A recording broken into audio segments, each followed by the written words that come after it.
Hello and welcome to Raider HQ After Dark. I'm your host, Raider. And in this video today, I wanted to talk about uh, something known as the amputation rule. And I'm going to give you the lay terms, the gist of it, and why it should matter to you. So, the amputation rule says that if you have disabilities in your extremities, your disabilities cannot, when combined together, exceed what the maximum benefit would be if you were to be amputated at that particular joint.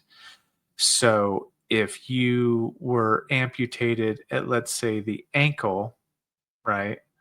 Um, you could not have a combined disabilities below the ankle and below to exceed 40% for that particular leg.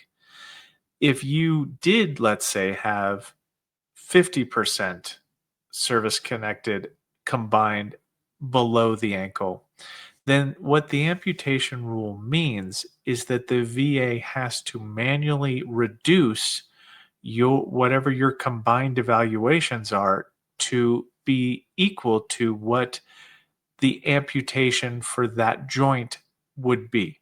So that's the gist of it. Now, why does it matter? It matters because somebody sent in an email and they were explaining their situation, and I had noticed that they were drastically under evaluated. Like they were supposed to be set 80%, I think, and for their lower extremity conditions, and they were actually reduced down to 50% or less. And I was like, well, that's weird. There's no real mechanism to do that unless they actually applied what is known as the amputation rule to artificially reduce them, as if, because the rater at the time had thought erroneously that the veteran's conditions combined had exceeded the amputation rule, which it didn't. So let me go ahead and share my screen and we'll talk about it. So this is the amputation rule in 38 CFR 4.68. Now, I'm going to first preface this by saying that the amputation rule is not well spoken about, in terms of it's not described in a way that makes sense to a lot of people. Hell, even to a lot of raters, it doesn't make sense. So we'll go through it here. But it says that the combined rating for disabilities for an extremity shall not exceed the rating for an amputation at the elective level where the amputation was performed. So that's basically what I said. And they give an example here. For example, the combined evaluations for disabilities below the knee shall not exceed 40%. So this could include shin splints below the knee. This could include the ankle. This could include the foot. Evaluation under Diagnostic Code 5165. Now, this is the amputation Diagnostic Code 5165, which is, I want to say this one right here.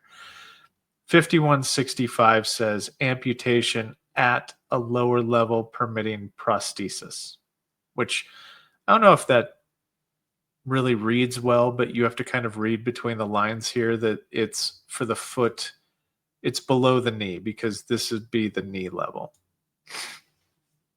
So we're already starting out strong with how descriptive this can be. Now, why does that matter? Well, because raters can misunderstand this information because it's not well written. So this 40% rating may be further combined with evaluation for disabilities above the knee, but not to exceed the above the knee amputation elective level. Now, this sentence right here is very complexly saying that when you do the amputation rule review, you have to go with the highest joint closest to the main body. So if it's on, if you're talking about your arms, we use a term called proximal.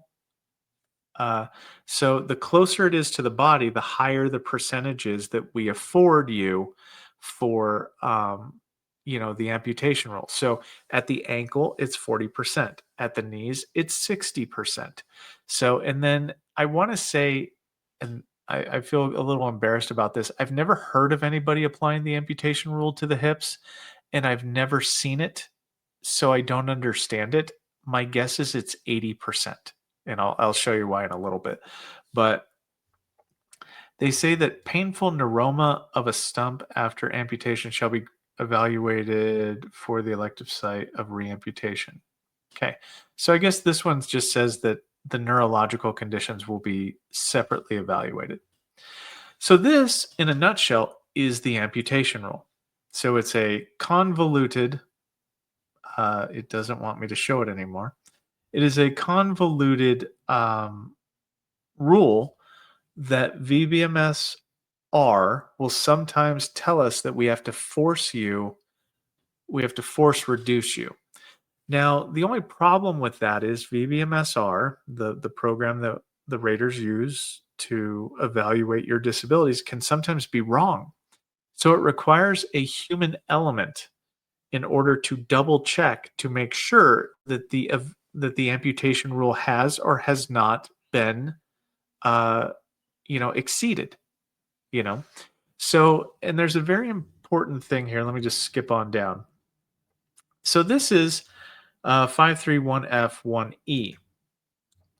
So this talks about the combined disabilities, once again, shall not, exceed the whatever the amputation would be at the level that it's at. But this particular manual reference talks about the fact that any peripheral nerve associated with musculoskeletal injury will be considered when applying this rule. So what does this mean? This means that if you have a through and through bullet wound that not only affects the muscles and the nerves, that those will actually also be combined together. Actual amputation with associated painful neuroma will be evaluated at the next higher site level of elective reamputation. So if you have reamputation, we reassess it. This is going to be rare, maybe for like diabetes or gangrene or some kind of cardiovascular vein or artery issue could cause you to have amputations that have to have reamputations. The amputation rule does not apply to evaluations of peripheral nerve disabilities of the extremities, but including but not limited to diabetic neuropathy, radiculopathy. So what this is saying is the amputation rule, unless it had to do with like a through and through bullet wound, some kind of musculoskeletal injury that also affected the nerves, those would be combined. But if it's just like, if you have sciatica, sciatica isn't evaluated with the amputation rule. That can be a separate body system. I know it's kind of convoluted and stupid, but it's just the way it is. So what this means is you could have, like, let's say you could have 5 different evaluations for sciatica, or let's say 3. 20%, let's just say 10% ratings. 10% ratings for sciatica under 8520 diagnostic code. You could have femoral radiculopathy at 10%. You could have ilioinguinal radiculopathy at 10%. I'm making up the numbers now. But let's say that you have 10, 10, and 10. Those 3 10s would not be factored into the application rule for the particular body system. So that's a good thing. So that's something important that I need to just state. And then this is important. The amputation rule does not apply to bilateral evaluations assigned under single diagnostic codes found in 4.71a.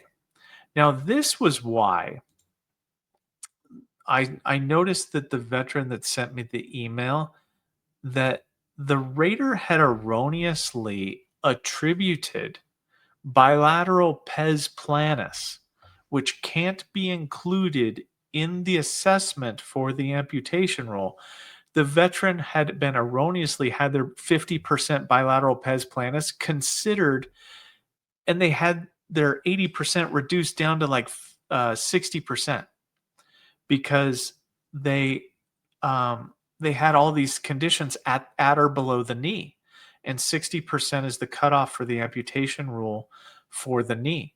So I, you know, might have dropped this particular manual reference in their lap to say that, um, you know, the bilateral foot conditions should not be considered. They're exceptions to being considered. And then it says, except when being compared to bilateral amputations. Well, we don't do that. So you wouldn't do that for it. I mean, unless you had functional loss of your, some kind of below the knee functional loss. But you wouldn't have what is it? Hold on. We're gonna test my knowledge here. So 5269 is PES. No, it's 5276. So bilateral flat foot, right? If it's bilateral flat foot at 50%, it wouldn't be it wouldn't count towards the condition. So now plantar fasciitis could, otherwise unilateral or bilateral is different. So if you had 30% for that, there's no distinction between the two. But flat foot bilateral, because it gets a single solitary rating at bilateral, it's excluded from the amputation rule. So you could have this 50%, and we would just take it out of the equation when we're trying to figure out the amputation rule. So this horrible, truly despicable. It actually looks better on my screen than it does on my computer. It looks better on the recording screen. I can actually read it better than I can on my normal screen, which is horrible. It's just so distorted. But this is an example of a code sheet note, of a code sheet of whenever we apply the amputation rule. So it's hard to read, but it says that this is all for the right knee. So right knee flexion, right knee instability, and right ankle degenerative joint disease with ankylosis. So the right ankle is at 30%. The right knee limitation of flexion is at 30%, and the instability is at 30%. So this equals 70%. But if you look down here, we apply the amputation rule and we artificially reduce the disabilities from 70%. We reduce it down to 60%. And this is what the veteran gets on their code sheet. So if you wanted to obviously go to the VSO, and because the VSOs are the only ones that can give you access to this code sheet to look at it potentially, you could see that they applied 38 CFR 4.68. This is what you should see on your code sheet if they applied the amputation rule to you. Now, you should not trust every single time that the VA applies the amputation rule to you, because they can get it wrong, like they did with the veteran that sent me the email. They didn't send me the email to double check this. I just found it and said, look, I'm not helping you with a claim or anything like that, but they didn't do this right. You should go to a VSO and have them look at this, because they can't use a bilateral pes planus in their equation. And that's the only way that they could have done this equation for the amputation rule, is if they applied the bilateral pes planus, which they can't. So you might want to go look at that with somebody, hint, hint, nudge, nudge, wink, wink, type situation.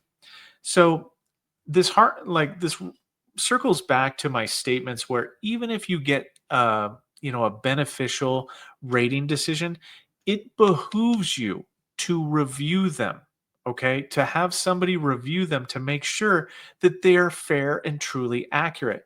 Because I'm going to tell you that if this veteran files the claim and they get it, they get it before like a higher level review, because I told them, or I may have, said, watch my video about higher level reviews, and, that might be a thing.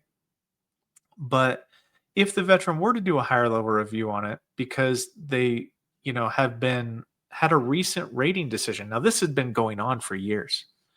This error that was done to them was, I mean, literally for like the last 4 or 5 years.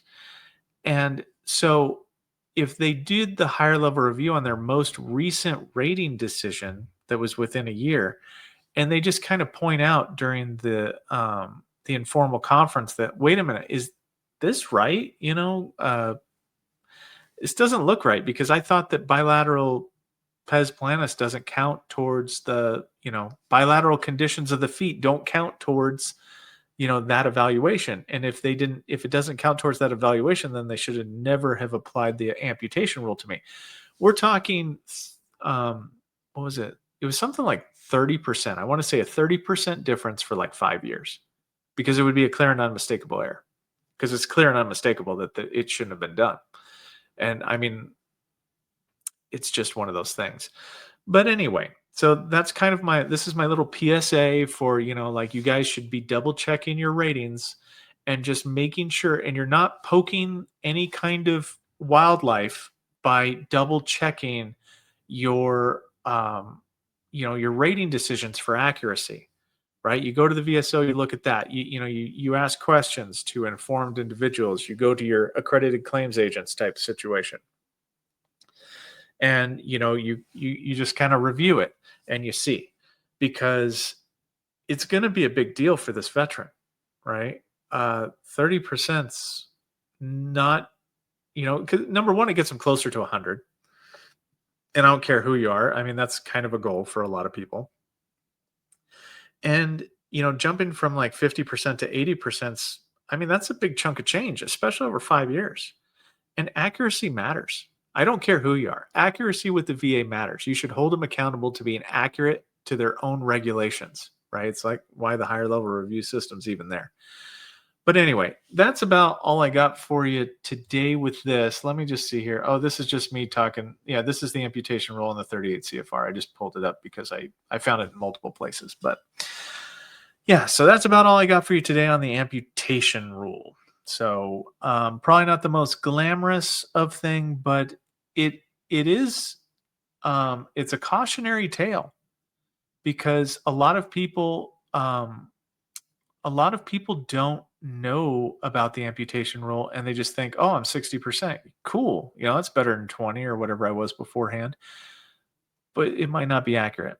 And then the other PSA that I want to put out there is, please, guys, double check that your dependency status, if you are 30% or higher, make sure your dependency status is accurate. If you and your spouse are both veterans, you can both claim your children. You can both claim each other as dependents. Please do not make this mistake. I saw somebody today that made this mistake. Somebody had spoken to me today, and they had made that mistake. And I just casually pointed out that it's not double dipping for each veteran to claim the spouse and all the children. And it was a big difference, guys. Like, so, yeah, I guess today's video is just pointing out the fact of, don't, make sure that you're accurately keeping up to date on these things, because dependency is one of those things that very few content creators talk about in making sure that you're keeping up on it, and what counts for you, and the fact that there is no double dipping in that situation. Now, whenever it comes time to maybe you're 100% and your children want to use DEA, when your child flips over to college age, and let's say they go to college and they use your DEA, you can't also claim them for the school age child once they use the DEA. It's, for whatever reason, they say that that's double dipping. However, if you have a spouse that is also a veteran and your child is using your DEA, that does not prevent the spouse from claiming the school age child. So yeah, we're all over the place with this one, guys, but I thought, hey, this is a little bit more, for your own information. But anyway, that's about all I got for you today. Thank you to all the members, the raters, and the VSRs. You guys are great. Thank you to all of the people that are subscribing. We're almost to 4,500. subscribers. And I am truly floored by that. But anyway, that's all I got for you.